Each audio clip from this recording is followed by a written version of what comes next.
రాష్ట్రపతి ప్రమాణ స్వీకారానికి ఉపరాష్ట్రపతి ప్రమాణ స్వీకారానికి మధ్య ఉన్నటువంటి తేడాను చూద్దాం. ఆర్టికల్ 60 ప్రకారం రాష్ట్రపతి ప్రమాణ స్వీకారం చేస్తారు. ఆర్టికల్ 69 ప్రకారం ఉపరాష్ట్రపతి ప్రమాణ స్వీకారం చేస్తారు. రాష్ట్రపతి చేత ప్రమాణ స్వీకారం చేయించేది సుప్రీంకోర్టు ప్రధాన న్యాయమూర్తి, అతను లేని ఎడల సుప్రీంకోర్టులో అత్యంత సీనియర్ న్యాయమూర్తి.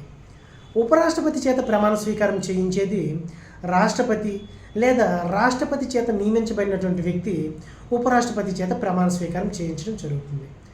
రాష్ట్రపతి యొక్క అర్హతలు మరియు ఉపరాష్ట్రపతి యొక్క అర్హతల మధ్య ఉన్నటువంటి తేడాలను చూద్దాం. రాష్ట్రపతి యొక్క అర్హతలు: భారతదేశ పౌరుడై ఉండాలి, 35 సంవత్సరాలు నిండి ఉండాలి, లోక్సభకు ఎన్నిక కావడానికి కావాల్సినటువంటి అర్హతలు ఉండాలి, కేంద్రంలో కానీ రాష్ట్రంలో కానీ స్థానికంగా కానీ ఎటువంటి లాభదాయకమైనటువంటి పదవిని చేపట్టరాదు.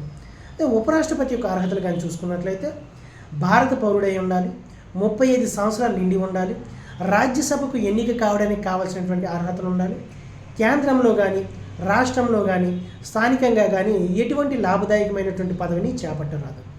అయితే రాష్ట్రపతి యొక్క అర్హతలకు మరియు ఉపరాష్ట్రపతి అర్హతలకు మధ్య ఉన్నటువంటి ఒకే ఒక తేడా ఏంటంటే, రాష్ట్రపతి యొక్క అర్హత అంటే లోక్సభకు ఎన్నిక కావడానికి కావాల్సినటువంటి అర్హత ఉండాలి, ఉపరాష్ట్రపతికి అయితే రాజ్యసభకు ఎన్నిక కావడానికి కావాల్సినటువంటి అర్హత ఉండాలి.